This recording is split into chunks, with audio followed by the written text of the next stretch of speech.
Act 1 of Armand, or The Peer and the Peasant, by Anna Cora Mowatt.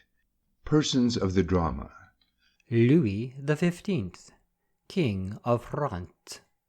Read by Todd. Duke de Richelieu, read by Mike Manolakis. Duke d'Antin, read by Alan Mapstone. Armand, read by Caveat. Lesage, read by Greg Giordano. Victor, read by Matea Bracic. Jacot, read by David Purdy. Etienne, read by Elise D. Blanche, read by Jen Broda. Dame Babette, read by Kelly Taylor. Jacqueline, daughter of Dame Babette, read by T.J. Burns. Stage directions read by Wayne Cook. Act 1, Scene 1. A beautiful part of the Garden of Versailles. Fountain of Neptune with statues. Lesage walking about as though musing. Lesage. Solve me this problem, Lesage, if thou canst. Why should the Duke d'Antin occupy his thoughts with a young peasant? Why so earnestly desire that his Majesty should behold her? Unquestionably there is a mystery, indubitably a mystery. But thou shalt solve it, Lesage. Thou hast a head, incontestably a head, unqualifiedly a wise head. Enter Duke d'Antin. Undoubtedly a head that sees. Better than your eyes, I trust, Lesage. Pardon, your grace. Indisputably I did not observe you. I am all impatience to learn what took place last evening. Your grace shall hear. Preparatively I need not inform your grace that, obeying your orders, I made myself acquainted with Dame Babette down at the village St. Denis yonder. Instantaneously I discovered that your grace had been rightly informed, and that the Duke de Richelieu frequently visits the dame's cottage in the garb of a citizen. Unsuspiciously the dame calls him Monsieur Antoine. All this I know. Proceed. Voluntarily. You talked to the dame and her young charge of these charming gardens, as I ordered? I painted the beauties of Versailles with the hand of an artist and the tongue of a poet. Mademoiselle Blanche was enchanted. Courteously I promised to obtain her and the dame an admission. Accordingly, yesterday evening at dusk, when the garden was wholly deserted, I conducted them to this very spot. Secretly, I then dispatched Victor to the king. Insinventatingly, he suggested to his Majesty that a miraculously lovely young peasant girl had, with a very talkative old woman, inexplicably obtained admission to his private gardens, and was wandering about in ecstatically rustic delight. Go on, go on. Immediately. Did he come? Did he see her? Certainly. His Majesty was unsuspectedly dying of ennui. Involuntarily he revived at the thought of an adventure, prudentially wrapped himself in a cloak, and unreflectingly hastened to the garden. And then? Then he joined the peasants? Indubitably. They did not suspect that he was the king? Incontestably not. He was fascinated with Blanche? Indescribably. He became joyous, elated, excited? Extraordinarily. Blanche was gay, artless, piquant? Superlatively. Hush! Victor comes this way. Crossing right. Question him closely. This evening you shall have further directions. Be cautious. Exit right. Invariably. Enter Victor. Left. Ah, Monsieur le Sage, we are charmed to encounter you. Delightedly. I salute His Majesty in miniature. If you reflect on our size, Monsieur Le Sage, we would inform you. That is immeasurably beneath my notice. A particularly correct and pungently philosophical conclusion. But, Monsieur Victor, a word concerning the young peasant, who, yester evening— Ah, you touch us nearly when you talk of her. Our love for the elusive sex, for such we deem them, is our Achilles' heel, our vulnerable point. His Majesty, like ourselves, has been cold for a season, but once more the intoxicating effect of the tender passion has overpowered us. Enter King and Richelieu left. In a word, His Majesty's pleased with this young piece of incarnate loveliness, we may say charmed. Boy, thou art overbold to speak of this to other than ourselves. Away, and be the answer to our wish when next you seek our presence. Go. You comprehend us, sir? Victor and Lesage make a low obeisance. Exeunt Victor and Lesage left. Here, Richelieu, is the consecrated spot where I beheld her first. Here would I raise an altar, sacred, not to love, no rude within our kingdom but were meet for that. Be this to first impressions dedicated. My liege, I'm all impatience to behold the wondrous beauty. The wondrous beauty, nay, I said not beauty.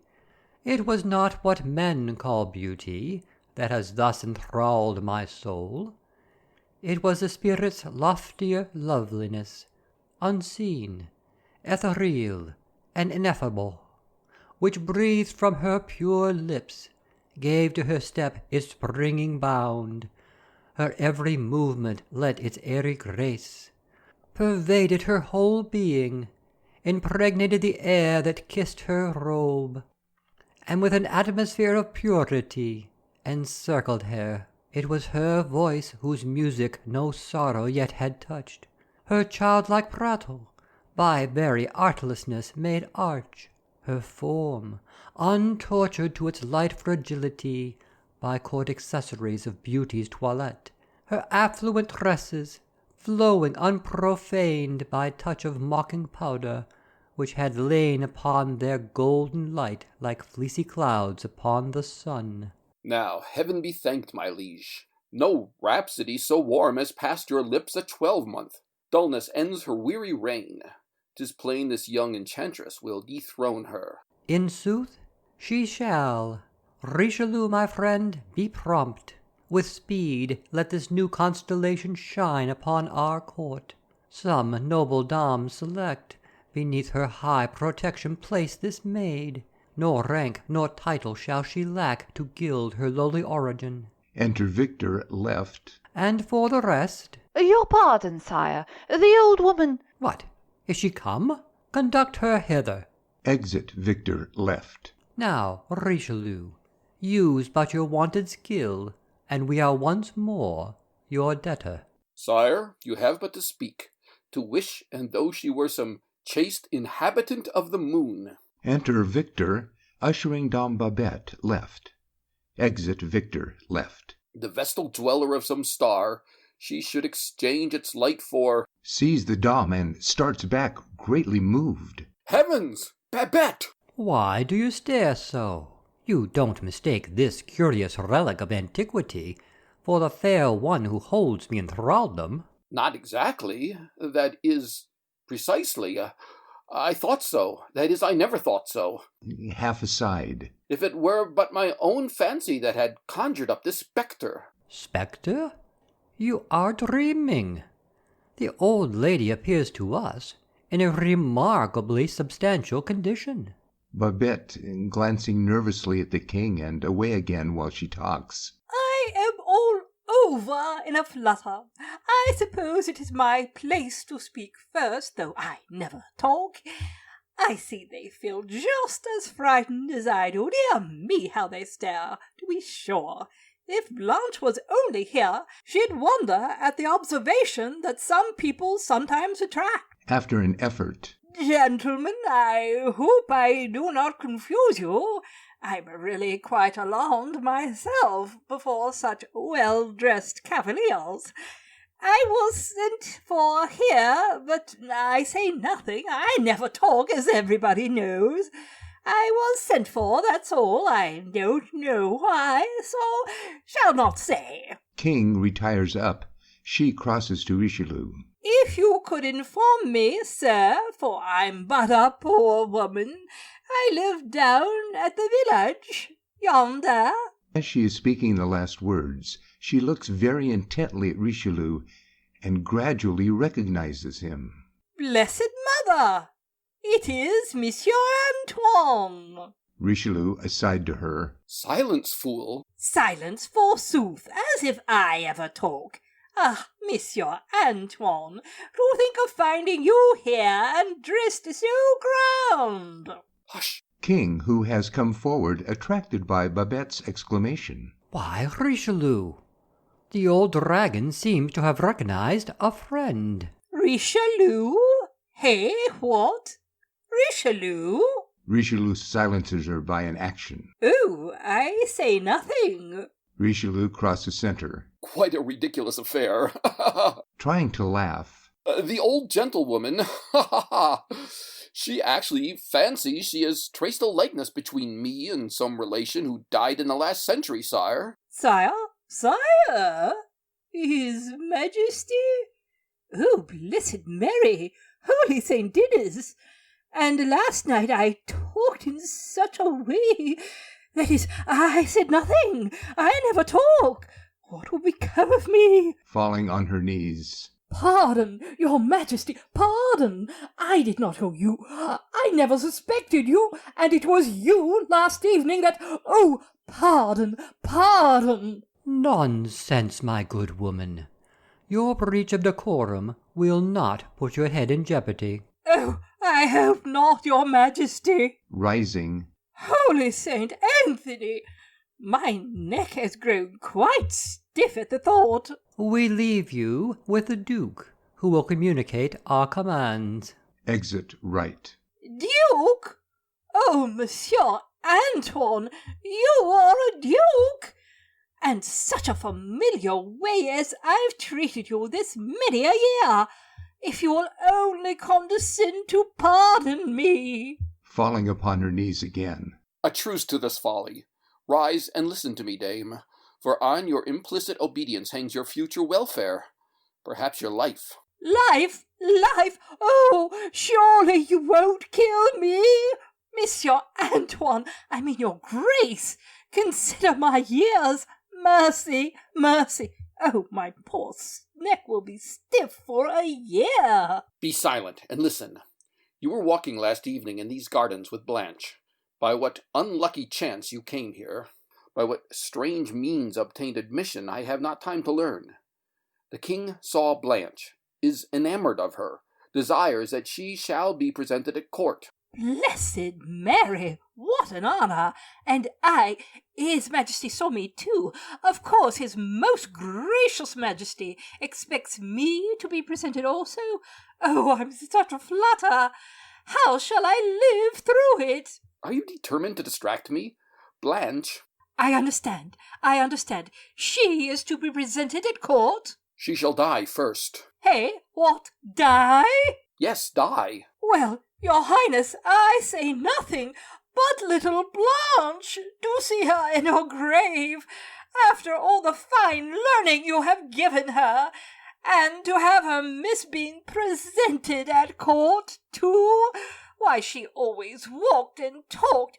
Yes, when she was but 2 years old, she walked like a queen. And since the king, his gracious Majesty, has so graciously looked upon her. Aye, he has looked on her, and that one look has like a flash of scathing lightning blasted her whole existence. Crosses to right. Well, now, I can't understand where's the harm. Listen, Babette. The king has commissioned me to conduct Blanche to the palace. Tomorrow evening is the latest moment to which I can postpone his orders. She must be saved from the profanation even of his suit, and the energy of my will alone can save her. You, and you only, can aid me. You shall aid me. Tomorrow morning at your cottage I will communicate my project, and I warn you that I shall exact the most implicit obedience. And Blanche won't be presented at court, nor I, neither. My Lord Duke, I to refuse such an honour that would make half the village die with envy. Enter Right, King and Duke d'Antin. Richelieu, seizing her by the arm. Fool! I tell you that Blanche never, Sees the king, suddenly releases Babette and changes his tone and manner. never should refuse such a distinguishing mark of His Majesty's favour. There now, that's just what I said, Your Highness, and you're not listening to me. Just what I was telling him, Your Majesty. Such an honour for us both. I am ready to expire at the very thought. When Dame Barbara knows it, but I say nothing. Nobody shall hear it from me. Why, Duke, this is a novel mode of proceeding. It seems that you were executing our orders by force of arms. Your Majesty is facetious. This droll old woman, I can't help laughing at her tenacity. Having conscientious scruples, she refused. I refused such an honour. Oh, Your Majesty. Richelieu aside to her. Another word, and it shall cost you dear. Dear, how fierce Monsieur Antoine has grown since he has become a duke. There is some enigma here. De Danton, aside to him. Which your Majesty may find diversion in solving. Dame Babette, you will remember the directions you have received, and tomorrow... Then your mind is changed? You consent? And tomorrow we shall have the honour, such an honour. Oh, Your Grace, when you forbade me just now, I felt... Forbade you? Why, Richelieu, is the old woman mad? I believe so, sire. I really believe so. There, you are at liberty to go. That way, that way. Trying to lead her towards the entrance, she takes a step or two and persists in turning back. Oh, I have not saluted Your Gracious Majesty. Breaks away from Richelieu and curtsies low to the king. I wouldn't have Your Majesty think me wanting in manners. When I am to be presented at court to such an honour. You see, Monsieur Antoine, that is, His Highness, I can't help calling him Monsieur Antoine, On account of the likeness. His Majesty knows. You tire His Majesty. Go, go! Trying to force her away. The likeness? What likeness? I beg pardon for fatiguing Your Majesty. I was only going to say... Richelieu still forcing her. His Majesty does not desire to hear. Go, go! I am gone, as soon as I have made my salute. Breaking from him, she curtsies again to the king, crosses, and going, returns. The other grand-looking old gentleman, I have not made my reverence to him yet. Oh, I'll shew them my breeding, now that I am to be presented at court. Approaches Duke d'Antin and curtsies low. Dame? Nay, Richelieu, we are amused at her vulgarities. Oh, sire, I see you are much annoyed. To Babette. Are you coming? But His Majesty Come, he is amused, and... Forcing her. But Richelieu... His Majesty says he is amused. King and Danton right, Richelieu forcing out Babette left, who endeavours to return. End of Act 1. Act 2 of Armand, or The Peer and the Peasant, by Anna Cora Mowatt.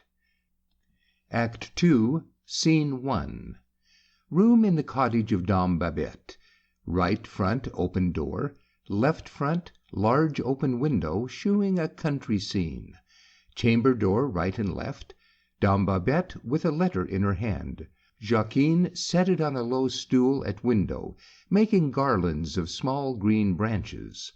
Chairs and tables, jug and tin cup on table. Well, well, the Duke must be obeyed, and I must say nothing of his being a Duke, but no fear of that, I never talk. He will be here presently, and I must send for Blanche. Poor little Blanche!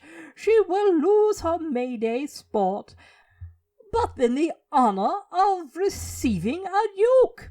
Here, Jacqueline, child, throw down those garlands and run to the green and tell Blanche she must hasten home directly. Not I, indeed, mother. Bid Blanche hasten home on May-Day? I shan't think of such a thing. Besides, Blanche begged me to weave more garlands for the maypole. Never mind the garlands, chatterbox. Go tell Blanche she cannot dance upon the green today. I need her home. Jacqueline, still working at the garland. Just as if the villagers would let her go, mother. They can do nothing without Blanche. They would come and carry her away by force. Stop talking, nimble tongue. What a fondness these young ones have for chattering. Ah, they'll be as silent as I am when they grow old. There. Snatching away the garland. Leave the green things and go. Blanche won't come. I wouldn't if I were she. Oh, I'll go. But Blanche shall have her garlands if I make them on the road. Gathers up the garlands. Who do you suppose would disappoint our Blanche? Runs outdoor off left. How fast the child talks! Where she got her fondness for chattering, I can't tell. Her poor father was as silent as a post, and I'm sure it's not from me. Enter Jacqueline, running, right down front. Didn't I tell you, mother? They would never let Blanche come. She insisted, and the villagers insisted on coming along with her, and they intend to carry her away again. Rustic music without. Hark! There's the music. They will be here in a moment. The villagers coming here. Oh dear, I shall be ruined if the Duke finds them here. Run, tell Blanche that I want her alone, and they must not enter. Tell her my poor neck, no, tell her they must not come in. I'll tell her, but she won't mind. I wouldn't if I were she. Exit center off left. Babette. Music, piano through speech. Stop at end of it. There they come, sure enough. Oh dear, what shall I do to get rid of them? If the Duke finds them and gets angry, I shall die of fright. Oh, my poor neck! I shall never again be sure that I have it on my shoulders. Blanche, is Blanche coming? Enter Blanche, right front. Yes, dame, here is Blanche. Good child, good child. Nay, dame, pay homage to our majesty. I'm chosen queen, dear dame, the Queen of May. You do not smile. Prithee, what serious thought has cast its grave reflection on thy face? I was thinking how beautiful a crown, a real crown, a crown of gold and jewels would look upon your head. A crown? Why, you are dreaming, dame, at midday. And if I am, there's something sometimes in some dreams. But I say nothing. Only, wouldn't you like to dream of wearing such a crown? No, in good sooth, not I. This woven band of dewy wild flowers lightlier girds my head, and circles in its ring but happy thoughts. Then for my king, whom think you I have chosen? Wait till you see the king himself. Has he a nobler mien, a loftier look, a braver, truer, purer heart than Armand? Have you forgotten the cavalier who walked with us in the gardens of Versailles? No, I remember him. 'Twas but last night. Then listen. What would you say if he were the king, the true king, Louis XV, the king of France? Oh dear, what would you say to that? Why, if he were the king, in truth the king, I could but say that wayward nature played on fortune's favourite a most idle trick, while to the humble artisan she gave the aspect, soul, and bearing of a king. Oh dear, what a young traitor! It's very fine talk, yet for all that there's a great difference between your Armand and the king, I mean the cavalier. I grant you that, dear dame, difference indeed. How different seemed in each like attributes. The lightness of the cavalier to me seemed senseless levity, while Armand's mirth is the overflowing gladness of a heart at ease. Each had his separate pride, one pride, the scorn that narrow minds from narrower minds inherit. But our Armand's pride looks down in scorn upon mean acts alone, disdains but falsehood, spurns but vice, rebels against injustice only, while he arrogates no merit to his virtue. Men may bow the knee to royalty, but there's a more enduring and more sacred homage all must feel for what is better than themselves. How these young ones talk, to be sure! You'll sing a new burden to your song before long. You must think no more of Armand. What? Think no more of Armand?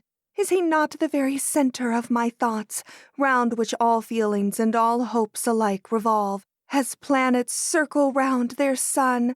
But damn, thou dear, mysterious, and oracular dam, what bonding dreams have mocked you through the night? Or what portentous omens have you seen? Nay, speak, prithee, what has befallen thee? Oh, don't ask me. I say nothing. You know I never talk. Villagers without. Where is our queen? Our queen. Our queen. Bring us our queen. Armand and villagers appear at window. Armand without. Patience, my friends, your patience while I seek her, and for an instant tarry where you are. Enter Armand, lightly and quickly, right down front. Blanche, Blanche, Queen Blanche, why are you dallying? Your subjects grow rebellious to behold you. Ah, who can wonder that they cannot live from thy sweet sight? And I, the least of all. Good morrow, dame. They sent me here to claim our faithless sovereign. Come, thou truant queen. No such thing, Monsieur Armand. Mademoiselle Blanche remains where she is. Heyday, what next? Monsieur Armand, forsooth, and Mademoiselle Blanche. How courteous we have grown. You are almost too polite, Madame Babette. Mademoiselle Blanche cannot dance upon the green today. Not dance, dear dame, when I am chosen queen, and I in turn have chosen Armand king. Good dame, dear dame, indeed, but I must dance. Are you possessed, my good Madame Babette? The villagers would tear your cottage down. Nonsense. Come, little queen, they wait for us. The dame is but our subject after all. Obedience is her duty, and not ours. Good day, good dame.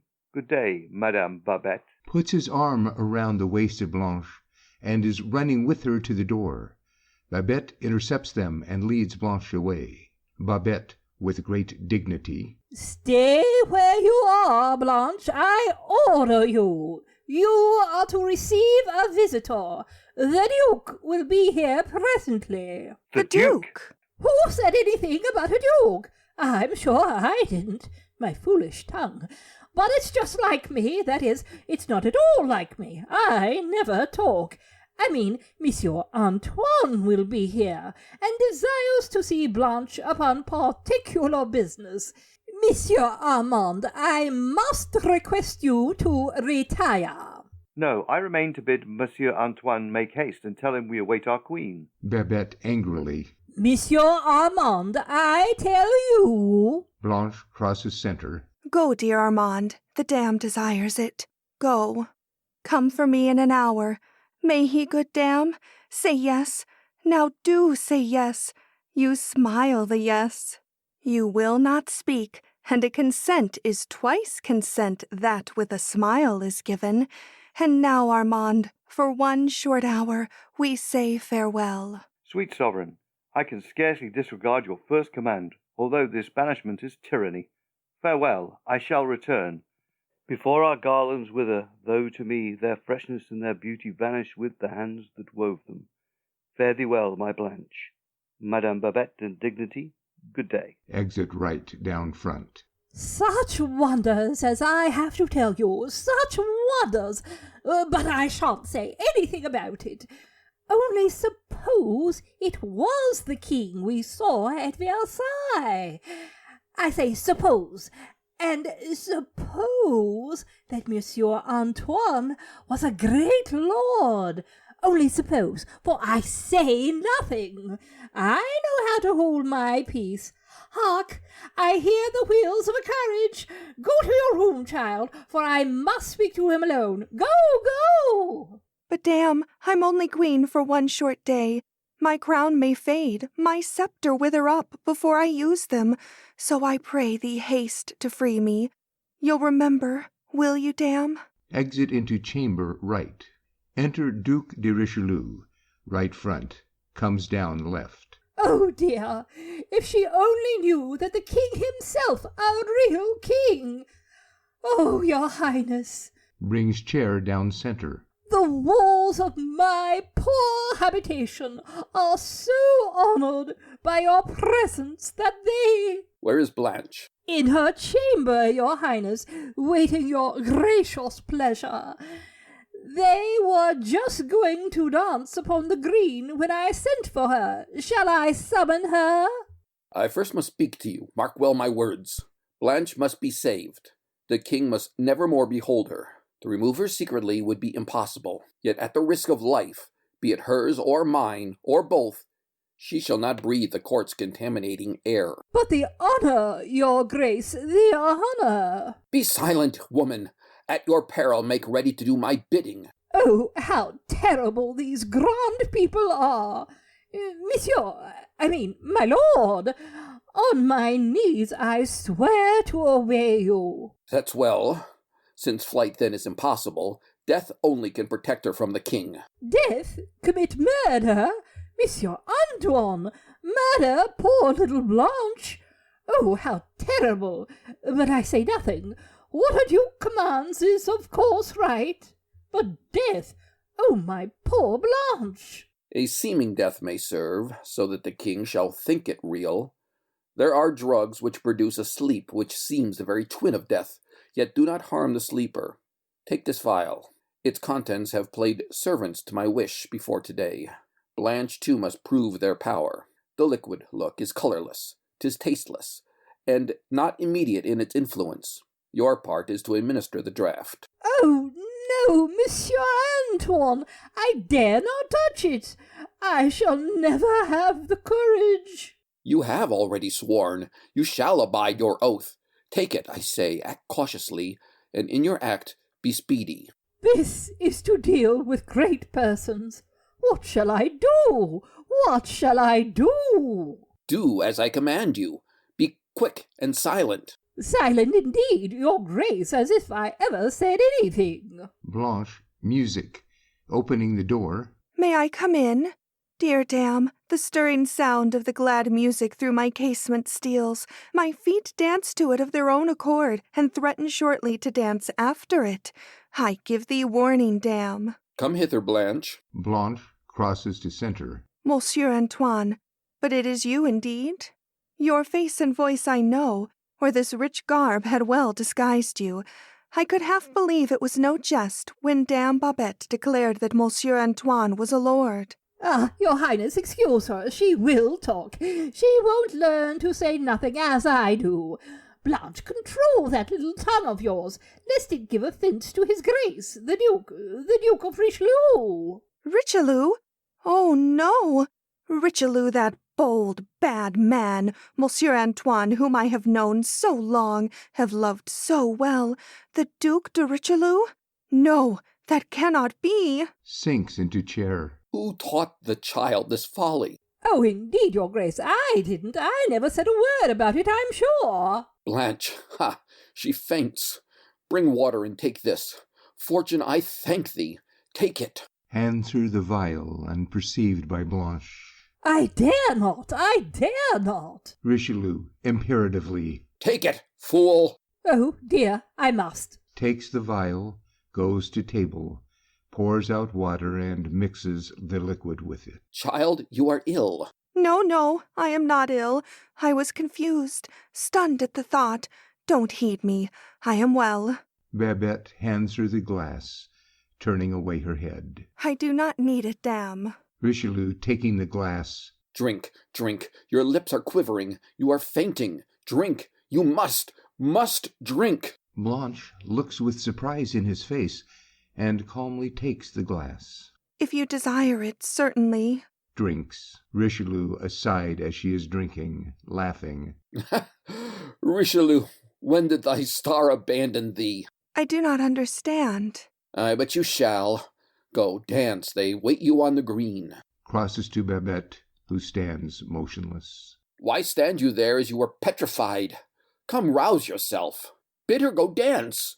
Fool, rouse yourself. Sweet Blanche, go dance. Light foot and joyous heart.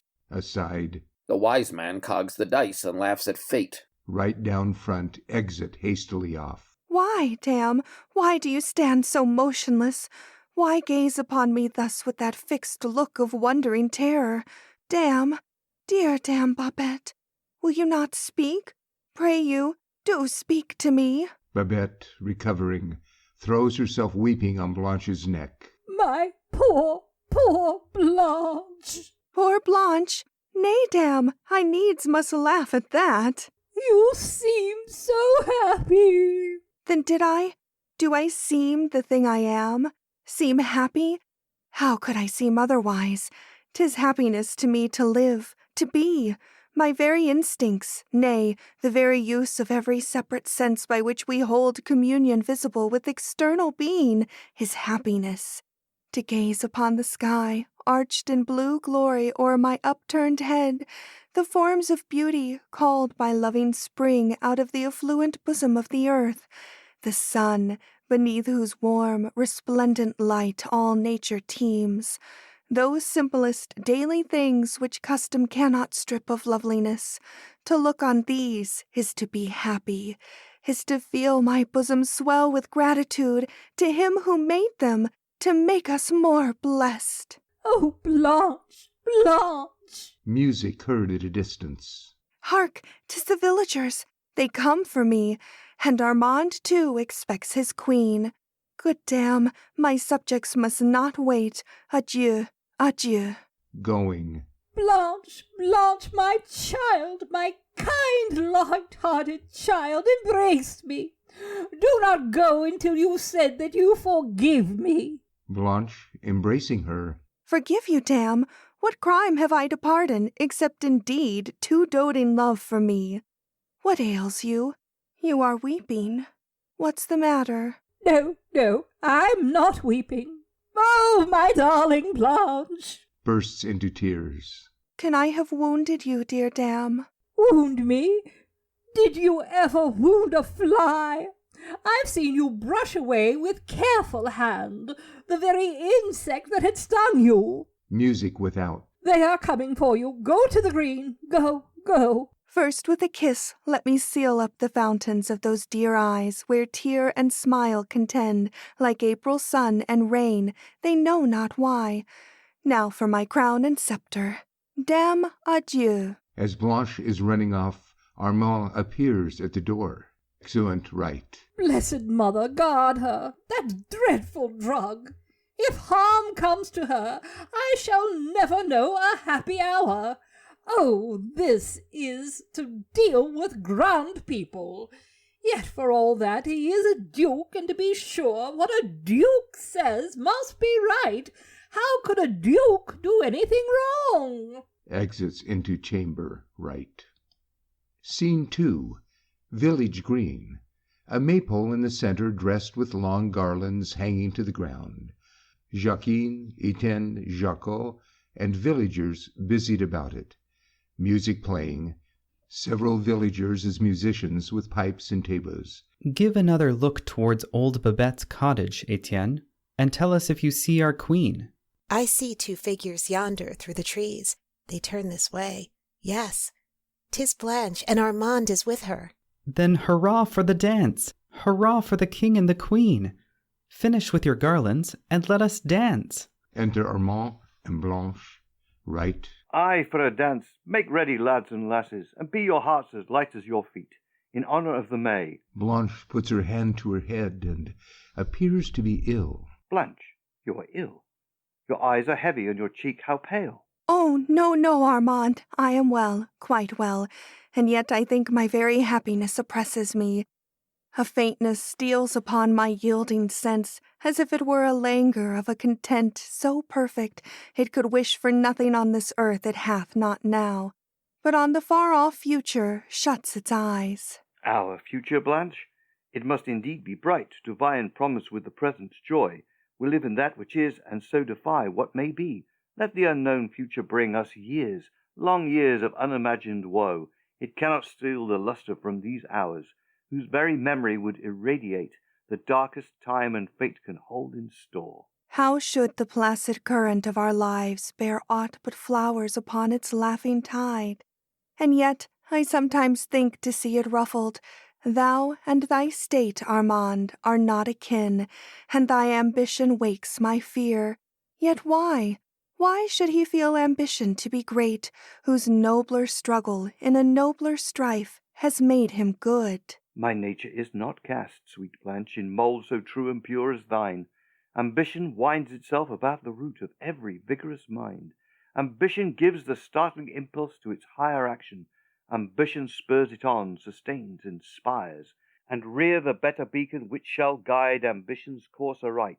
It is no more a vice. Ah, when I listen to thee, Armand, I tremble lest the artisan's poor garb should hide the warrior's danger-loving heart. Nay, Blanche, to love my country with my soul is nor to love the warrior's perils, nor his triumphs.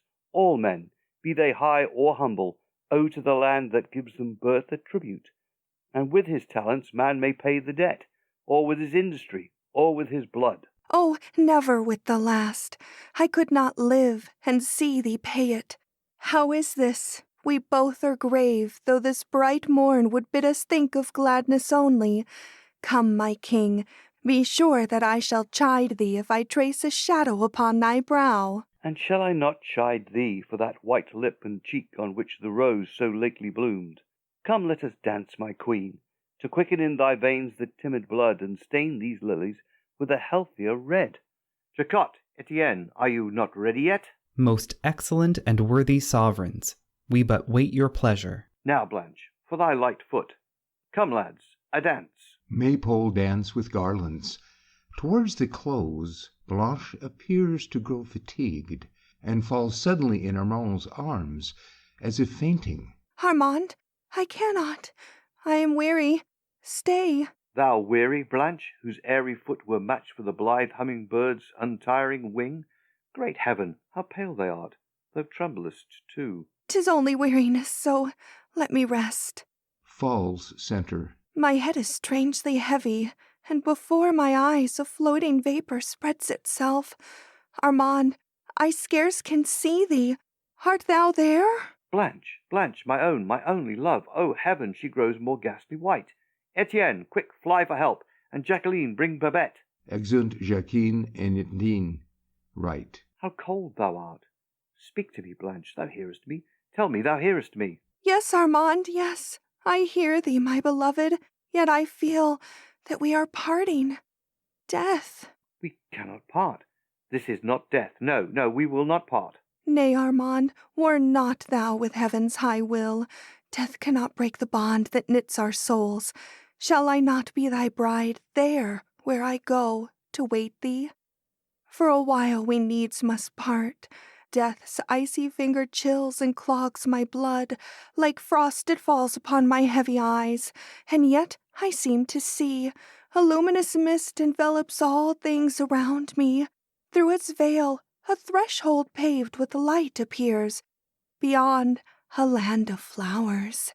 And now, bright forms in robes of radiant white are flitting round me. Ah, they bear me from thee.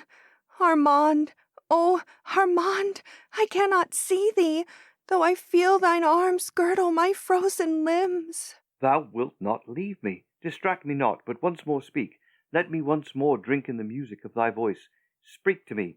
Give me one last proof of love. Armand, I do this. Raises herself with an effort, feebly kisses him, and sinks back, apparently dead. 'Twas her first kiss. Thou pitying heaven, let it not be her last. She is not dead. Dost thou not hear me, Blanche? No, no, she is not dead. If it were to lose the sun that warms with life, to lose the light that tells the presence of that sun, it were to lose the air we breathe, to lose thee, Blanche. I stifle at the thought. My life's sole light is endless darkness now. Oh, Blanche, my heaven and earth, all peace, all joys, all dreams, all blessings, and all hopes are gone with thee. Flings himself upon the ground beside Blanche. Peasants group around them. Tableau. Slow curtain. End of Act 2. Act 3 of Armand, or The Peer and the Peasant, by Anna Cora Mowatt. Act 3, Scene 1, an antechamber at the Palace of Versailles. Enter Lesage, left, and Victor, right. Monsieur Lesage, our dear Monsieur Lesage, we are overwhelmed by the sight of His Majesty's affliction. One moment he is like an angry child disappointed of its plaything, the next a very woman deluged in tears. But we can sympathize with him. We know the pangs which a passion for the elusive sex too surely inflicts. We have suffered ourselves. Possibly. His Majesty's new despondency will once more shed a gloom over the whole court. Inevitably. Enter Duke d'Antin, right. Lesage, Instantaneously, your highness. my words are for your ear alone. We shall withdraw, my lord.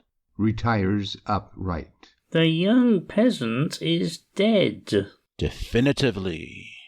A death so sudden, so improbable, so unaccountable, excites mistrust. If the report be false, I have my doubts, vague and unconfirmed, still I doubt her death. The king must be persuaded to visit old Babette's cottage and himself behold the course, if course there be. This boyish page can at all times gain the ear of Louis. Often when the voices of our most prominent courtiers were unheeded, his suggestions have received attention.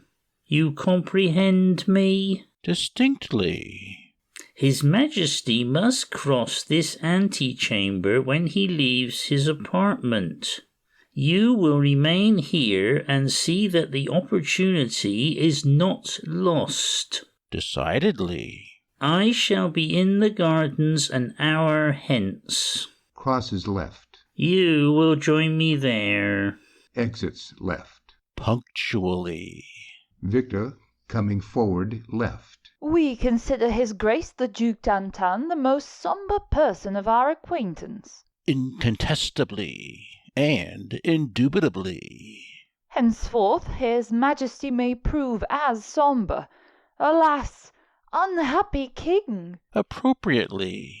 Has His Majesty taken a last farewell of the poor little peasant? We believe not. Undeniably, His Majesty listens to your voice when he is deafly disposed to all others. You flatter us. Had I been you, I should urgently have persuaded him to behold her once more. It never occurred to us, and you think we should do so? Seriously, but the Duke de Richelieu would inevitably object. Monsieur Lesage, learn that we can overrule the Duke. Profoundly credulous as are my inclinations, I must consider that assertion incredibly dubious. Victor, roused. We will give you proof, Monsieur Lesage, incontestably, incontrovertibly, indisputably, indubitably multiplied proof. The king shall visit the dame's cottage this very day, and Richelieu shall be kept in ignorance of his movements. Unavoidably I shall believe, when unexpectedly I see.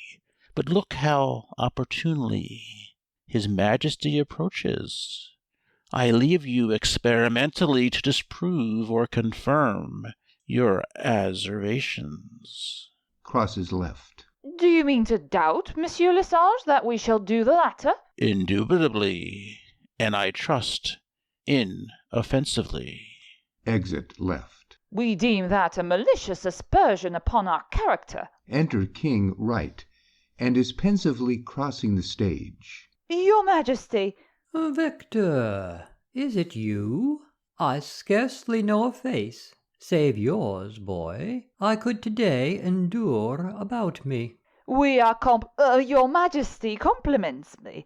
Alas, sire, your grief has fallen heavily upon my heart. One by one have all life's joys been snatched away from me, and now to lose her too, never to see her more. Might not your Majesty find your sorrow assuaged by the sight of her still unchanged loveliness? Will your Majesty deign to listen to the humblest of your subjects? If you could be persuaded to visit the dame's cottage, I have a presentiment that you will find a sad consolation in the effort. What matters it whither I go? The very wind that blows upon me can urge me on or draw me back. I have lost all impulses of mine own. Your Majesty then will grant my petition? I care not to refuse it. And your Majesty will permit us, that is, me, to be your sole attendant? Your sorrow would be desecrated by the presence of those that did not share it. Even so. The very thought of beholding her once again, beholding her even in the frosty arms of death, reanimates me. Yes, we will go, and instantly. Exit right. Victor aside. Monsieur Lesage, we shall convict you of being philosophically and adverbially incorrect. We attend your Majesty. Exit right. Scene 2. A chamber in Dame Babette's cottage. Set doors right and left. In the center a couch upon which Blanche is extended, apparently dead. White flowers upon her brow and in her hands. A white wreath hung at the foot and at the head of the bed. At the head a table covered with white, holding 12 candles in the form of a cross, 11 lighted and 1 extinguished. Around the couch a group of village maidens. Jacqueline kneeling at the foot, Armand standing at the head. Jacqueline, my friends, grant what I ask. Leave me a while alone with her. You loved her well, but I... bursts into tears. Our Blanche never denied a request of yours, Armand, nor will we who loved her so dearly do so. Exit slowly and sorrowfully, followed by all the maidens. Armand, after gazing a while at Blanche. Oh, Blanche, my own, though lost, still my own. A little while I yet may gaze on thee, and in the treasury of my soul may store the memory of each stiffening lineament. Where beauty lingers still, it cannot be, shall those soft eyes no more look into mine, nor veil themselves with too bold a joy. I gazed within their azure depths. Shall love, with its aurora, tint thy cheek no more? The low glad music of thy voice no more sunder those gentle lips with words that fell like blessing on the ears that took them in. My Blanche, my other and my better self, how weary seems the path I thought to climb, thy hand in mine, thy smile to light me on, thy sunny presence to make glad each step. Alone life's burden must be borne, alone, the struggling heart crushed beneath its weight.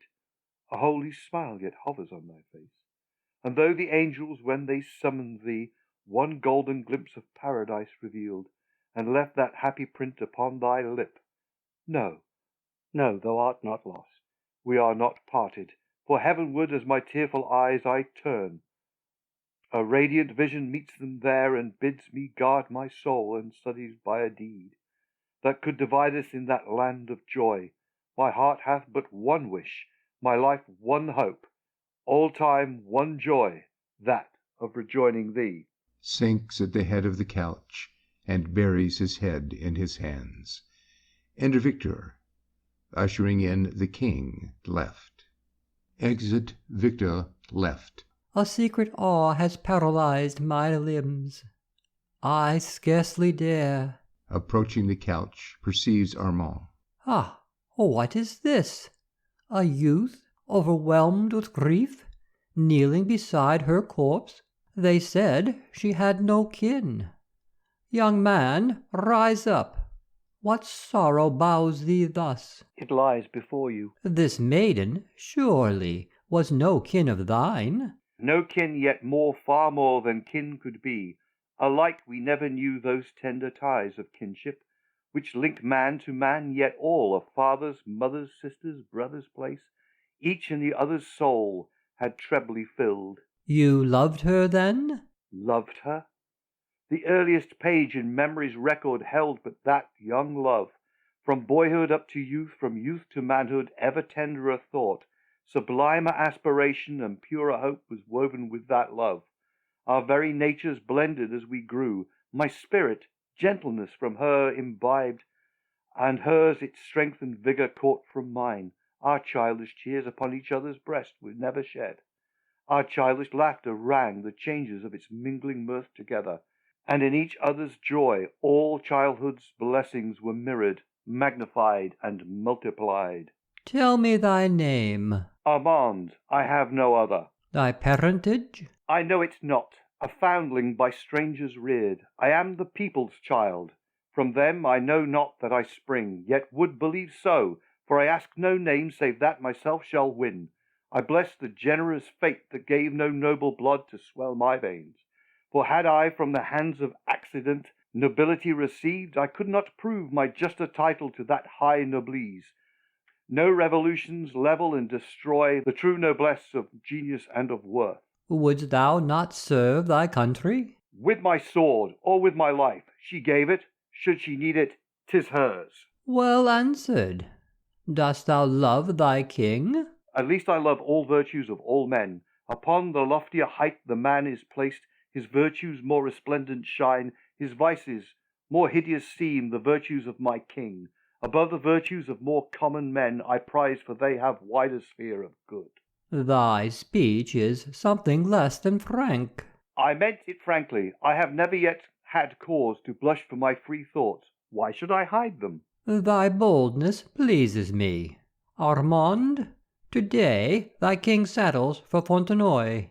Join thou his battle line, and in the warrior ranks, where sure distinction must on valour wait, upon the beaten foeman's banner write the name thy worth shall win. My heart leaps up, even at the thought. My choice had asked no more. To die in battle for my country? What is left me on this earth to live for now? Nay, live, that I may cancel valour's claim with noble meed. Who then art thou? Thy king. Armand, kneeling. My liege. Aha! Thy words are free, and yet thy knee can bend, it seems. When duty bids, my liege, it is as proud to bend as when to all compulsion it disdains to bow. Pause. Arise, Armand. The king but seldom sees his subjects' hearts unveiled. I value thine, because I trust it. Hence, without delay, at noon the captain of my guard will know my wishes. Seek him at that hour thou. When next we meet, be it at Fontenoy. My liege, not with my lips, but with my sword. My gratitude shall thank thee. Going, returns. Must I leave thee, Blanche? But no, I will return to take one last farewell. My liege at Fontenoy, my arm shall prove my words, at Fontenoy. Exit left. King approaching the couch, and gazes at Blanche. How potent is the sight of thee, O death, in quelling ruder passions! Had she lived, I would have crushed this man, her lover, like a worm beneath my feet. Bereft of Blanche, his woe is mine, and sympathy would seem to level me half-way to him, or raise him to have fellowship with me. Goes to couch. How passing fair! The hand of death itself hath only robed her in new loveliness. Enter Richelieu left. After advancing a step in the room, he starts at beholding the king. Richelieu aside. His Majesty! Great heaven, how came he hither? The hour of her reviving must be near. Nay, at this very moment animation may to her dormant form return. All's lost, unless... Approaching him. Your Majesty. Ah, Richelieu, look. This vain indulgence of your sorrows, sire, is to yourself injurious. Richelieu, no, look. Death itself has lost its wonted terrors, touching her beauty but to borrow it. Death, did I say? It doth not seem like death. Richelieu, much agitated. Not seem like death? I pray your Majesty, permit me, sire. Let me conduct you hence. Not yet, not yet. I do implore you, sire. How came the sigh to mow this lily down so soon? So suddenly, so timelessly? How know I? But the same unholy means that robbed me of the beauteous Châteauroux again have snatched away the thing I loved. If 'twere so, my rage— Nay, good my liege, poison had left its blackening trace. True, true. It could not be. O holy powers, what's this? Her lifeless hand, is it the warmth of mine that lends it thus a heat unnatural? No death-like ice is here. 'Tis scarcely cold. Richelieu, aside. Confusion! She revives! My liege, these cheating fantasies, your fevered brain. Pardon, but you must hence. Surely a tinge of faintest rose is spreading o'er her cheek. Sire, for the love of heaven. Saw you not that? Her spotless drapery stirs. Her bosom heaves. Richelieu, passing between the king and Blanche so as to prevent his seeing her. There is no warmth, no tint of red, no breath. It was the air that dallied with her robe. She's dead. Your reason, sire. Pardon this force which love emboldens me to use.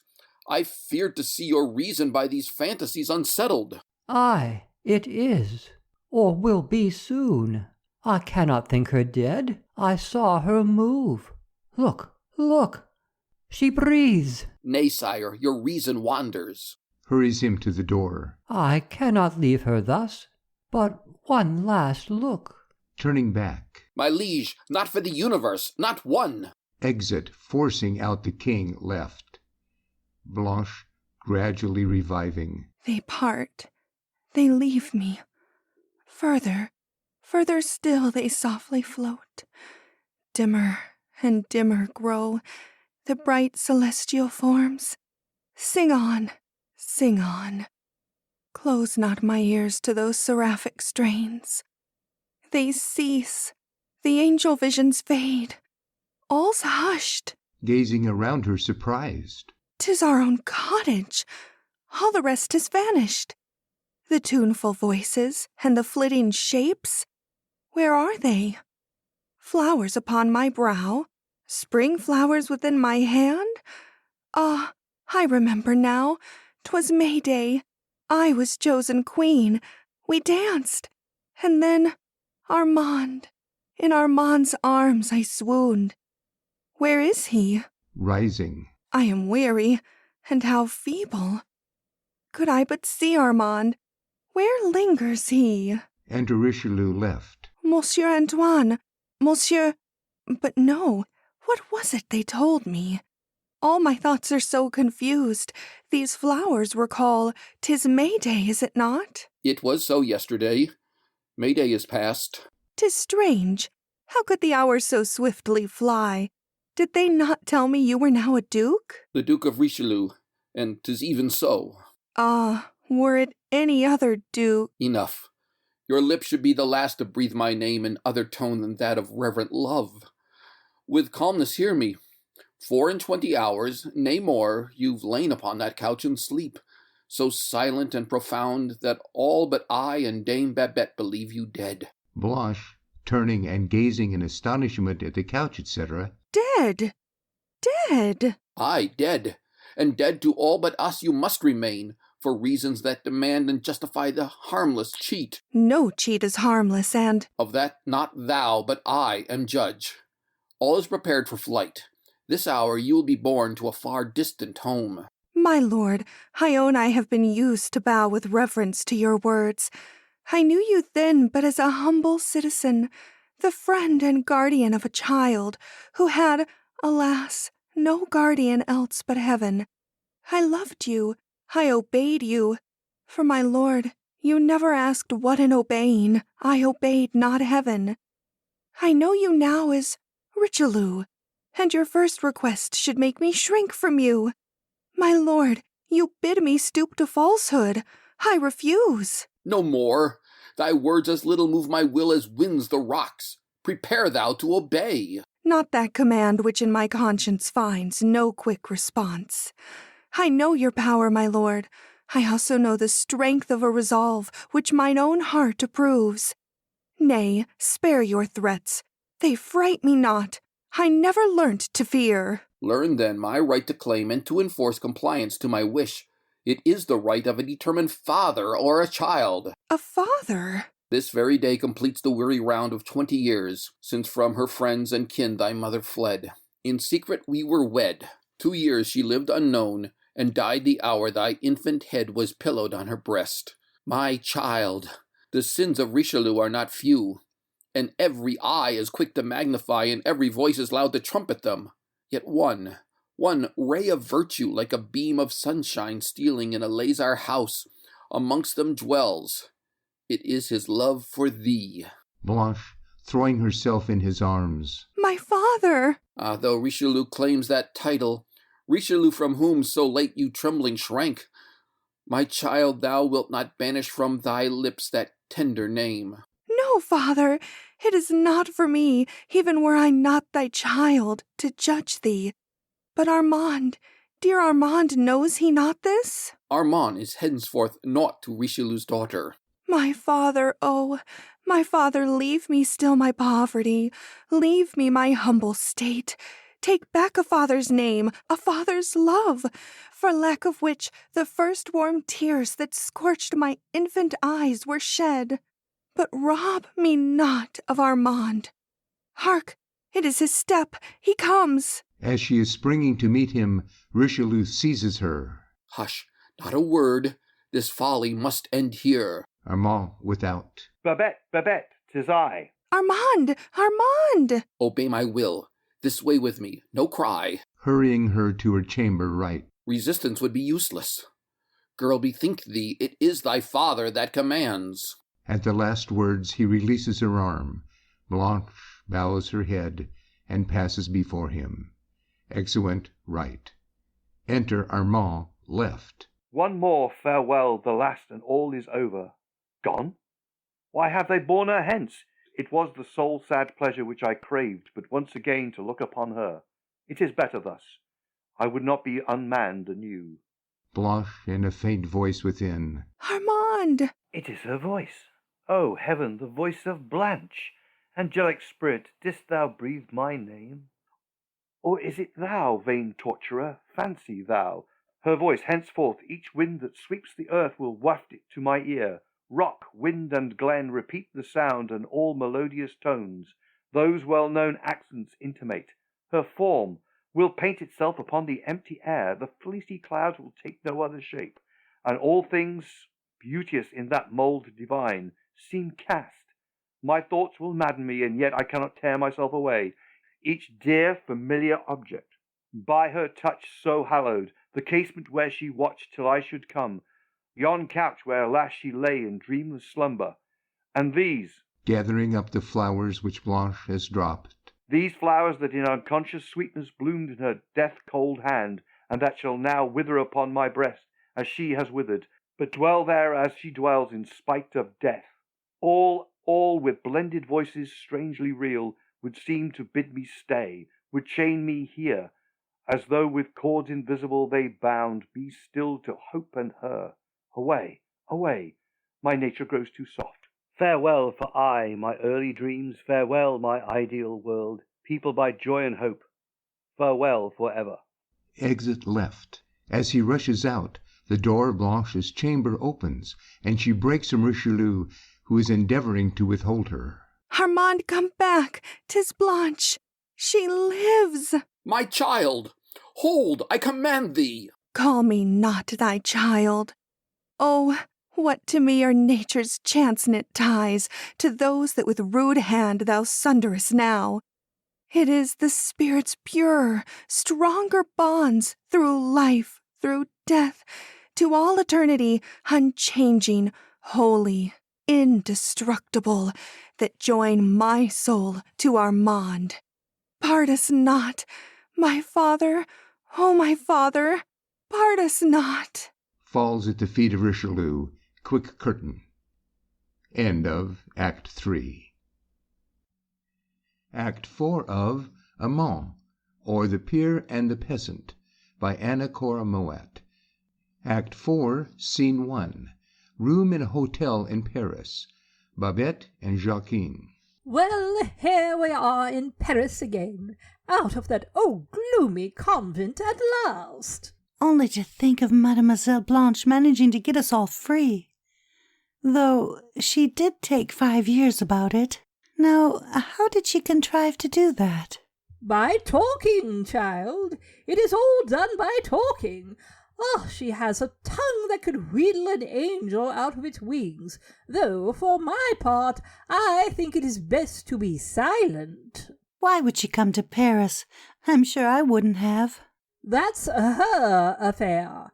You know she will have her own way, and does with us all just what she pleases. She heard that the king was holding his court in Paris, and thought that her father, the Duke de Richelieu, oh dear, to think that the father of our little Blanche should be a duke! What an honour, though he did shut her up in a convent, and made all the villagers believe she was dead. Well, she thought the Duke, her father, must be in Paris too, so she chose to come here. And do you know that Blanche has written twice to the Duke and told him where we are? Perhaps the letters won't reach him. I hope they won't. Won't they, though? One of them will reach him sure enough. For whom do you think I gave it to this very morning? But no matter, I shan't say anything about it. Well, don't, Mother, for it's all one if the letter is sure to reach him. Aside. That's the very way to make her tell all about it. Reach him? Why, Monsieur Lesage said he'd put it in the Duke's own hands. I came upon our old friend Lesage all of the sudden, just in front of this very house, and how glad the good man was to see me. I told him all of our adventures. What? You told him everything? That is, I told him nothing. He asked me 100 questions, but I never talk, so I said nothing. Hark! There's a knock. Oh dear, it is the Duke himself. What shall I do? My neck grows so stiff again, just as it always does when I think of him. Nonsense, Mother. Don't be afraid of him. I wouldn't.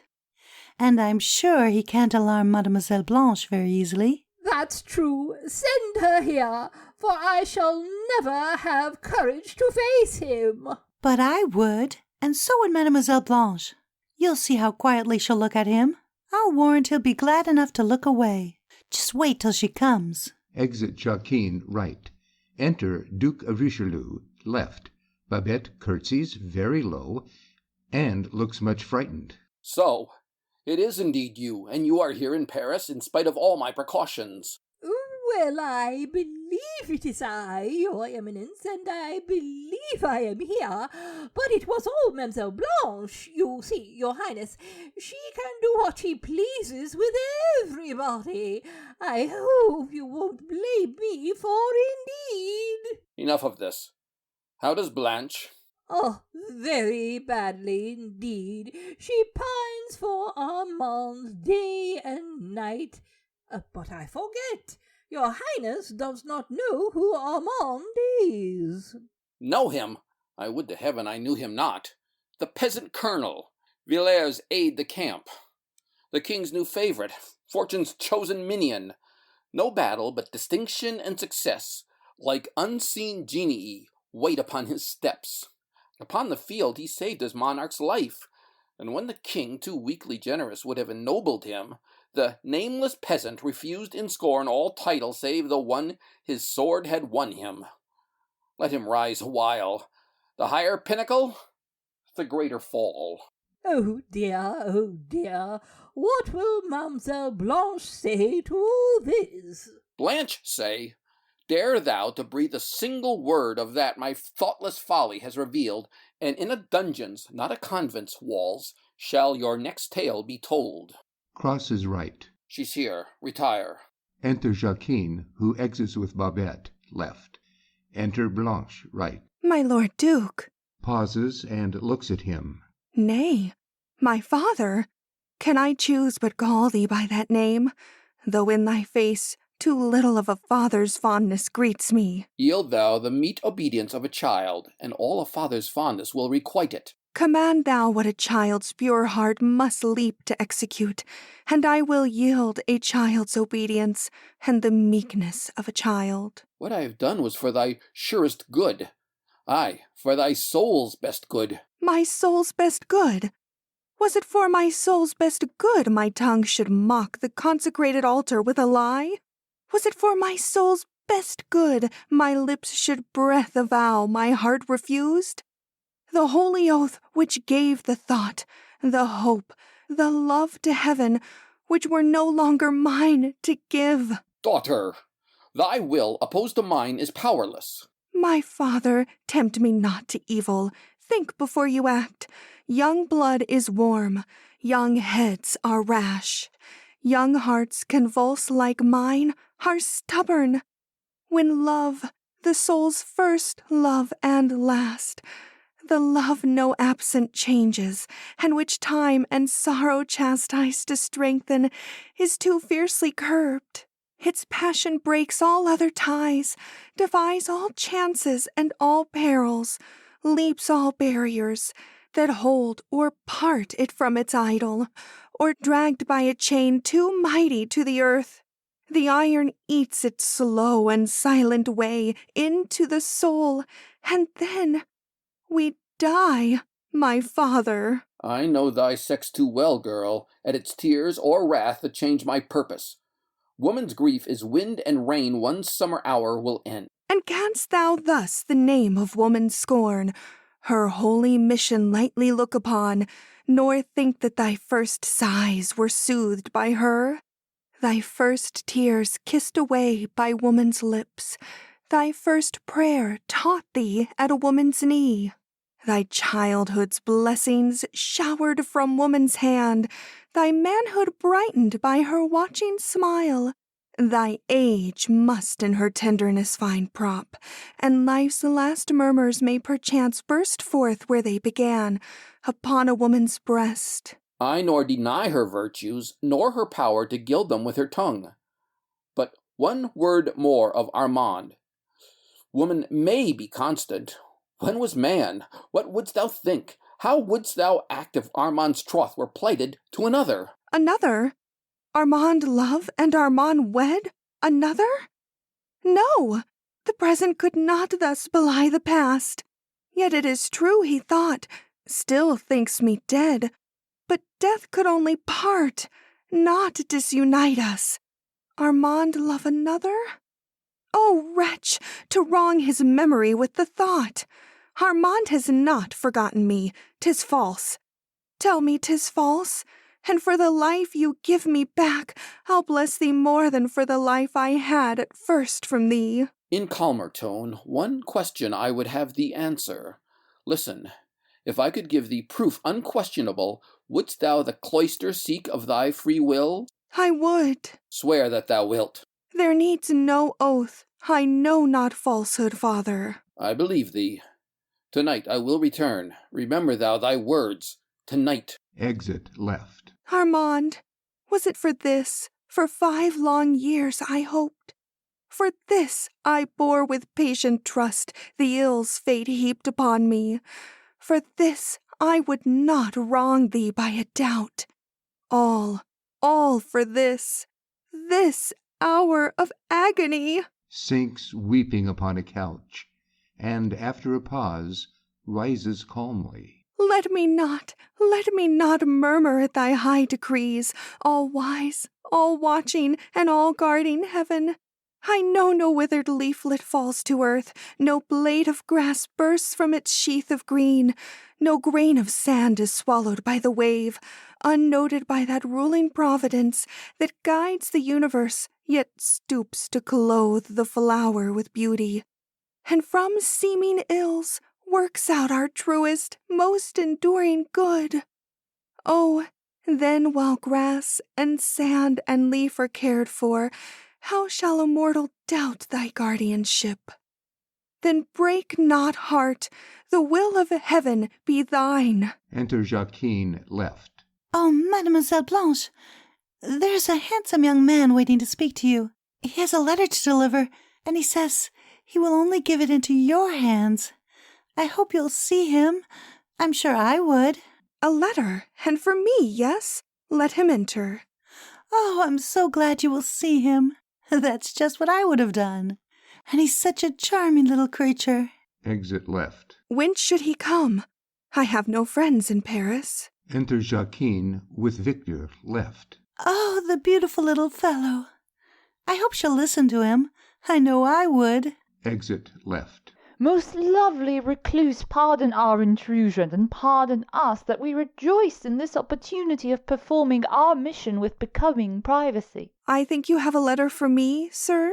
We have a letter to deliver and a reply to learn. Will it please you, sir, to let me see the letter? We intend to do so forthwith, but haste is most uncourtier-like, and you perceive that we are of the court. I should like much to see the letter, sir. It never yet has been our study to gainsay the wishes of the elusive sex, of which our judgment now pronounces you the fairest, and your impatience thus we gratify.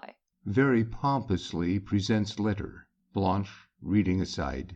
One who would serve you, one who learnt by chance your history, writes these lines. Perils unseen are threatening you. The king alone can save you. Consent to meet the page who brings you this, at sunset at the Tuileries eastern gate. It is the custom of His Majesty to walk within his garden at that hour. The page will bring you to his presence. All the rest lies with yourself, a friend. The king, yes, he alone can save me from the cloister, can give me back to Armand, whom I still think true.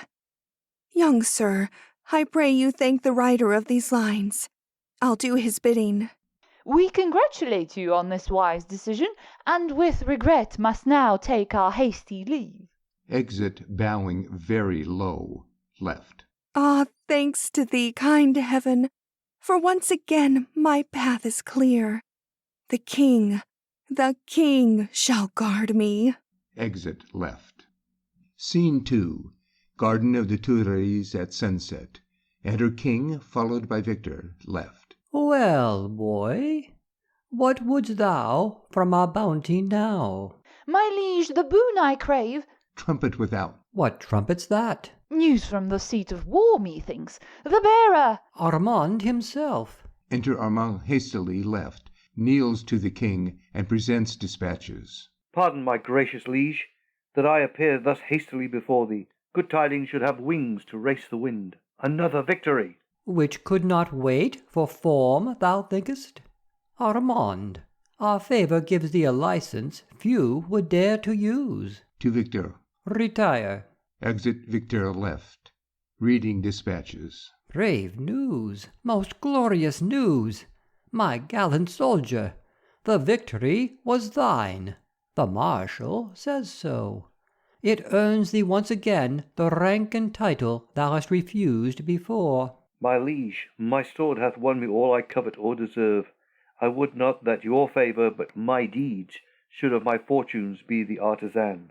But wherefore, Armand, wilt thou coldly spurn what others, as their dearest birthright, prize? And why? The trappings and the adjuncts vain with which the great enshroud themselves to awe?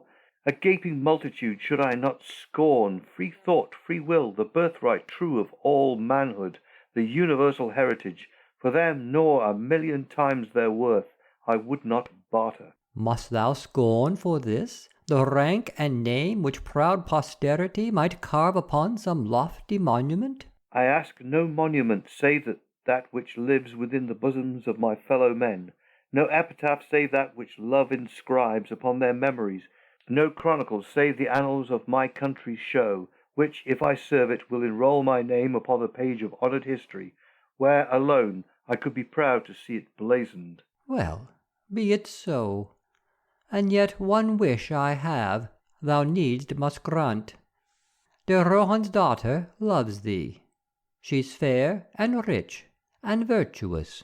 Seek her hand, nor be a courtier, since thou likest it not, yet hold an honoured station in our court. My liege, I cannot wed. Once hath my heart in all the glow of its first warmth been given. Years have rolled by since Blanche hath passed away. In life's arena I have stood alone and wrestled on, and welcomed each new day that led me closer to the grave, that porch which opens on the palace of my joy. Beware, our patience is not made of stuff too lasting. Try it not beyond its strength. Marry de Rohan's daughter. 'Tis thy king commands. My gracious liege, no king can tear the landmarks from the honest path of truth. Marry, call'st thou that marriage which but joins two hands with iron bond, that yokes but not unites two hearts, whose pulses never beat in unison? The legal crime that mocks the very name of marriage, that invades, profanes, destroys its inner holiness? No, 'tis the spirit that alone can wed, when with the spontaneous joy it seeks and finds, and with its kindred spirit blends itself. My liege, there is no other marriage tie. Enter Victor with Blanche veiled, and Joaquin following, left. This daring is beyond endurance, nay, beyond belief. Since you reject our grace, beware our wrath. Retire. Armand exits left. This stubborn boy no more shall thwart our wishes. Victor advances with Blanche right. Sire, I should not have dared thus to intrude upon your privacy, but for the fair excuse I bring. Your Majesty has but to behold it, and I am secure of pardon. Excuse, that takes so soft a shape, brings with it the pardon that it asks.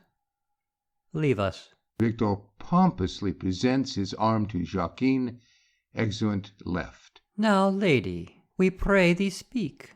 What wouldst thou have of Louis? Perchance too much, my liege, for you to grant. Too little it may be for my great wants. Speak freely, then. What wouldst thou ask? Protection. Protection against one of rank so high. No hand but thine could reach him, could save me. His name? Richelieu, thy favourite and my father. Thy father? Can it be? Has Richelieu then a child? I pray thee, let my hand remove the jealous veil that clouds thy brow. Blanche raises her veil. Good heaven! What sorcery is this? I know that face, or it hath visited my dreams, or else it must be. How like, how changed, and yet how like. What spell hath conjured up the dead? Chance words that strangely suit this stranger chance. For she who with these warm and living lips pleads to thee here is dead to all who loved her best.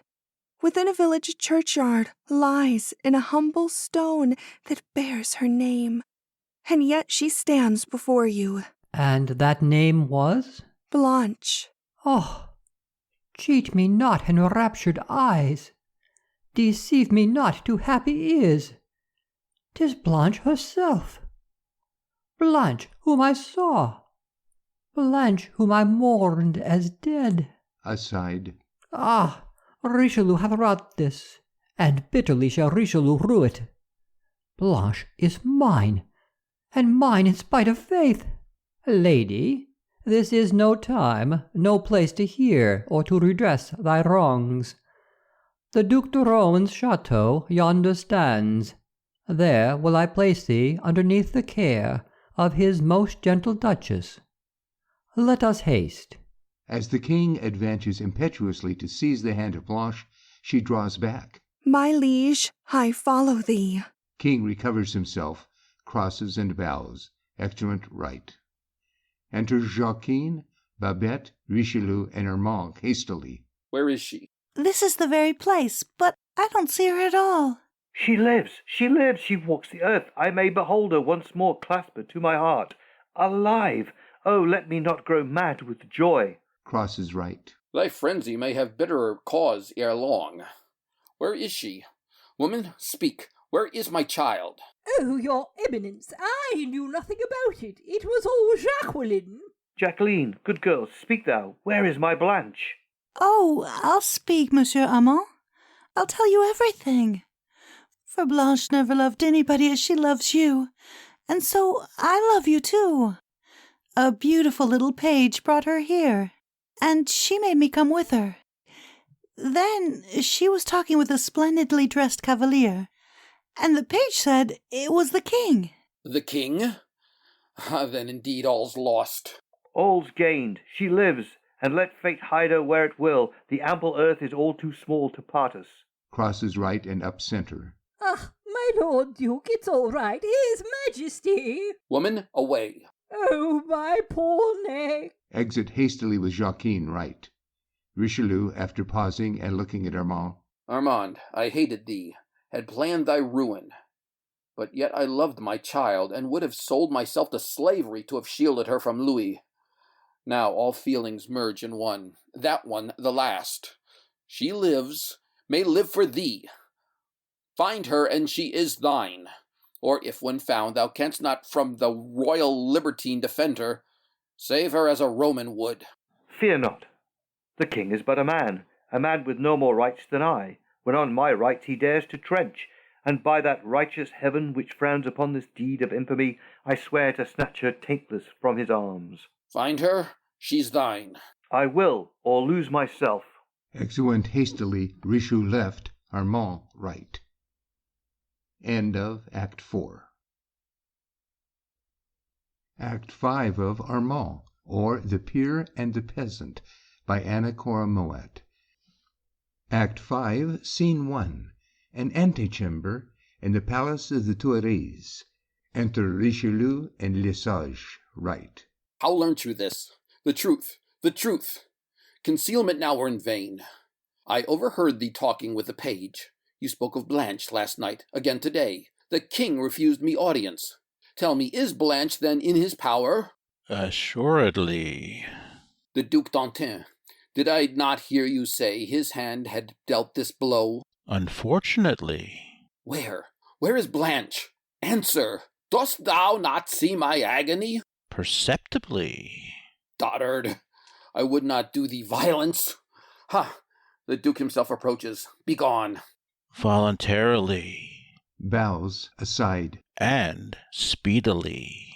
Exit right. Enter Duke d'Antin left. I would have sought thee, Duke. Pardon this haste. A father injured cannot wait on form. Where is my Blanche? What should I know of Blanche? Answer, old man, I charge thee. Where's my child? Oh, rather, Duke de Richelieu, answer thou. Where is my child? Speak not of her. 'Tis more than 20 years since thou hast called her daughter. And if it be, think'st thou that 20 years are lethe for a father's memory? Be witness these white locks, whose every hair have been the record of a separate woe. Thou thought'st my child's destroyer was unknown. I knew the subtle Richelieu arts too well to doubt what name the heartless villain bore. I did not brand thee as a libertine, the court who knew thee had but smiled. Redress I sought not. To proclaim thy treachery had only been to publish Dantan's shame. But on my knees I swore to dedicate all that remained of life to my revenge. I swore that thou should taste the self-same cup which thou hast poisoned for my lips. Richelieu, it is fulfilled. My hour of triumph's come. O wretched man, hadst thou but known— I knew enough, as thou shalt learn too late. The ruin that waits thy child is sure as that of mine. I watched her from her earliest hour. Through me the king beheld her first. Her seeming death I never credited. I tracked thy steps, and through a venal priest I set her free. I brought her to the king, and wove the snare that makes her his. Now writhe as I have writhed. Now tear thine hair as I tore mine. Now cast thyself in maniac fury on the earth. Feel all a father's agony, and pray as I have prayed the living earth might yawn to yield a grave for a dishonoured child. Madman, what hast thou done? Thy Adelaide ne'er knew the blush of shame. Her weal and mine forbade the court should know Richelieu had wed, and yet she was my wife. Blanche was her child. Danton, much moved. Her child? The child of Adelaide? Just heaven! I snatch the vengeance which is thine alone. Its gathered fury bursts upon my head. Lose not the moments thus in bootless anguish. Where is she now? Alas, I know not. Haste and learn thy spies, for spies thou must have used can surely tell. Oh, Adelaide, my Adelaide, is Blanche indeed thy child? No more. Thou wilt have time enough for tears when there is none for action. Crosses right. Let us but find her. Should we then have cause to weep, be each fierce tear of blood alone. Exeunt right. Scene 2. A sumptuous apartment in the chateau of the Duke de Richelieu. Enter Blanche, splendidly attired, through centre doors, followed by Jacqueline. Dear Mademoiselle Blanche, to think that I should have found you at last, and through that beautiful little page. But Armand!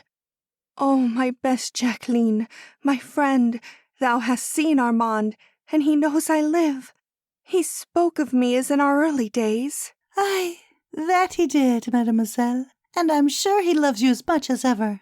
Bless thee, Jacqueline. Embracing her fervently. Oh, how 1 hour of joy can brighten a whole age of agony. The weary years that sundered us so long have vanished. Every pang that wrung my soul is blotted out from memory. The past is one of sunbeam only, and the future seems something brighter still. I am too blessed. So will Monsieur Armand be, but you will scarcely know him. He looks so altered, for he is a great soldier now, and I think he will hardly know you in this grand dress. They said the king would visit me today, and to receive him decked me in these robes. Would you not like me to seek Monsieur Armand, Mademoiselle Blanche? Do, if thou canst, my kind Jacqueline. Oh, I'll find him if he's within the walls of Paris. Be sure of that. I do so like to bring lovers together. Exit right. What thronging thoughts in quick succession chase each other through my brain.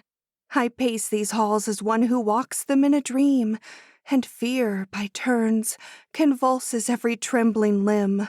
By turns, thine azure eyes, immortal hope, envisioned beauty smile upon my doubts, while in thy cheating glass, whose magic brings the wished-for object near, my spellbound sight sees Armand only. Thus. Enter Victor, center. His Majesty. Enter King. Exit Victor, center. My Blanche. Pauses and looks at her. Why, this is well. This rich attire benefits thy beauty royally, the emblem of greater change that waits thee. 'Twas the Duchess that willed it, and not I, my liege. Thy tone, fair Blanche, is grave, yet should no sadness mar its music. Now thy life shall be one pageant of long delight, thine every hour a joy newer and gladder, and thine every wish fulfilment. Sire, I have but one. Restore me to my childhood's home, to him without whose presence even that home were joyless. A fate more bright awaits thee. Thou hast not divined it? Knowest thou not thou art beloved? I do, my liege. And by thy king? Oh, heaven! Fair Blanche, look not so like the startled fawn by friendly echoes frighted. Listen, love, a splendid fate its golden page unrolls before thee. In our court the proudest place is thine. The queen shall yield thee her protection. All men shall bow to her whom Louis loves. Just heaven! Can such things be? Or doth some demon whisper these horrors in my dreaming ear? Sweet Blanche, the splendors that I proffer. Peace, thou king, by passions vile unkinged. Thy words have scorched my brain, and should have seared thy lips in passing them.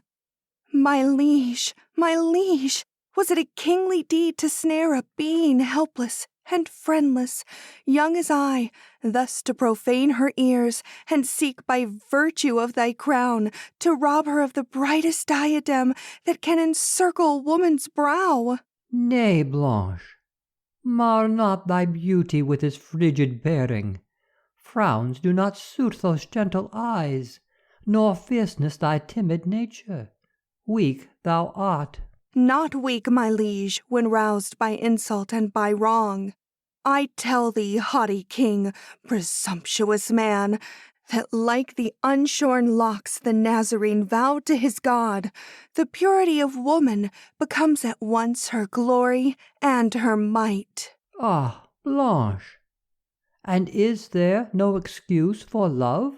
Thy love is but self-love, that first and worst of passions, poisoned spring of every crime, which hath no attribute of perfect love. This to thy king? Art kingly in thy deeds. The star that shines so brightly on thy breast is worthless if it shed no light within. The throne that lifts thee o'er thy fellow men should teach the virtues which alone can raise thee above them. At thy feet let me implore. Stand off, approach me not. Thou fearest me then? Fear thee? Danger should be where fear is. I see none. Woman, thou shalt not brave me thus. Seizes her. No human power can save thee. Thou art mine. What are thy feeble struggles in my grasp? Blanche seeking on her knees. Spare me, my liege, spare me. It is thy turn to sue, and all in vain. Thou hast forgot that I am king, and thou hast no protector. Blanche starting up. I have, one who forsakes me not, one whom thou darest not brave. Unloose thy hold, or dread his fury. Heaven protects me still. The king releases her, awed by her manner. Thou art my sovereign, I, a friendless subject. I, woman, And thou, man, my helplessness was of itself a claim to thy protection, a claim thou hast rejected. Answer, king, hast thou done right? Man, was it well to use thy strength against my weakness? Thou art dumb, thou canst not answer. King of France, I scorn thee. Exit right. Why should I shrink from one so powerless? And can it be that virtue's presence awes me thus? That virtue which no weapon needs except its own resistless dignity? She speaks, I'm hushed. She spurns me, and I cower. She leaves me, and I dare not follow her. Enter Armand hastily right. You here. My lips, my liege, might echo back the question. Sir, it is thy monarch's right to tarry where he will. It is my right to seek what I am robbed of where I may. Darest thou? Had thou not dared to wrong me, I had never dared to stand before thee thus. A monarch's state may sometimes sanction what... A monarch state that sanctions what would shame, a subject doubly shames itself when wrong and crime usurp the garments of that state. They grow more hideous in those glittering robes than when they wear the branded felon's garb. Armand, I thought thee loyal. So I was, when loyalty was virtue. O my liege, because my heart neath ruder vesture once hath beat, than ere thine own hath throbbed against, thinkest thou its feeling is less keen, its sense of injury less delicate? Thinkest thou it will not leap as readily to kindness, will not revolt as quickly at oppression? How then shall I be loyal, when my king would do me the worst injury that man can do to man? What injury, rash youth? Of my affianced bride, wouldst thou not rob me? Wouldst thou not rob her of... How shall I keep my senses at the thought? Is Blanche not here? This passes bearing. Hear me, my gracious liege. I am too bold. Wrong has rough words and anguish maddened me. Bethink thee on the battlefield I saved thy life. Remembering that, O sire, forget thy passion for this maid, my promised bride. Let it be as a cloud which dimmed the sun, but for a moment that its afterlight might shine more glorious. Do a royal act, and do it royally, that men may see thy soul is royal too. She does not love thee. Give her back to me. I'll hear no more. Ah! Not another word. Pause yet a moment. Enough. I am no more supplicant. My private injury grows public wrong. The Saviour or the Avenger stands before thee. Choose thou. Is this the faithful soldier? No, it is the injured lover thou hast wronged. The man his monarch's crimes exasperate. Restore my Blanche, and I am what I was. Withhold her, and I know not what I may be. Each sigh of hers shall be a whirlwind swell, and in its fury dash thee on the rocks of public hate.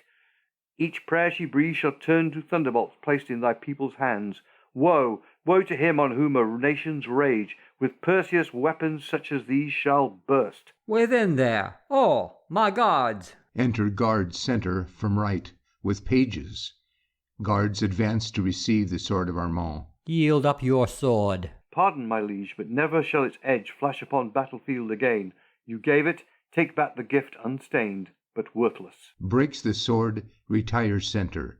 Enter Richelieu and Danton hastily right. Sirs, your ceremonial is but scanty with us, that we intrude upon our presence thus, unushered and unbidden. Pardon, sire. The courtier was forgotten in the father. I seek my child. Hast thou some new deceit to hide her from the world? Another stone to lay upon an empty grave? My liege, a father's fears, a father's fondness urged me. Be these my plea. Danton, crossing center. Grant me a word, my king. This head has whitened, and this frame grown old in serving France and thee. Blanche is my child, no less than his, the child of Adelaide, sole daughter of my house. Deny me not my first and only prayer. Restore her to us. The warring elements of good and ill with fearful strife are battling in my soul. But policy with virtue sides, and makes the victory hers. Richelieu, a word with thee. Blanche is beneath this roof. Go, bring her hither. More gladly have I never flown to do my sovereign's will. Exit left. Armand de Ten, draw near. Harsh thoughts are written on the brow of each, and yet I think ye true. I know ye brave, and would believe ye loyal. Nay, will make some effort so to hold ye. O my king, hast thou indeed relented? See who comes. Enter Richelieu, left, leading Blanche. Her eyes are bent upon the ground. She does not perceive Armand. Blanche! Armand, is it thou?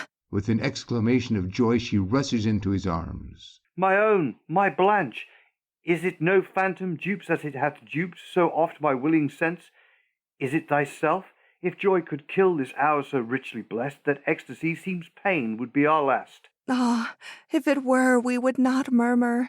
Life hath not another moment such as this. My child, remember thou art not thine own to give. My dearest father. Nay, I know what thou wouldst say. First bow thy knee to one who claims thy reverence and love. Behold, thy mother's sire. Blanche kneels to Danton. He raises and embraces her. My child. Blanche returns to center. Blanche, Crossing to her. shrink no more. I was thy lover. I am now thy king. We claim the right to wed thee as we will. Nay, traitress, no rebellion, for thy sire sanctions our choice. Armand, more chary hold our second gift than thou hast done the first. Points to the sword. No more of that. We pardon. Blanche is thine. Joins their hands and crosses to right. My cup is brimming over. Speak thou, my Blanche, my long-lost bride. Tell me thy happiness hast reached the blessed zenith of my own. My happiness. To the audience. Its bounds are fixed by these, who've made so light our earnest task to please, by lenient eyes that only beauties seek, and lenient lips that mildest judgment speak, who, if some passing good they chance to find, seem to all else so kindly, gently blind. Our faces are of yours, the mirrors true. Cloud 'neath your frown, grow bright at smiles from you. What fiat then tonight may we expect? Shall we your censure or your smiles reflect? End of Act 5. End of Armand, or The Peer and the Peasant, by Anna Cora Mowatt.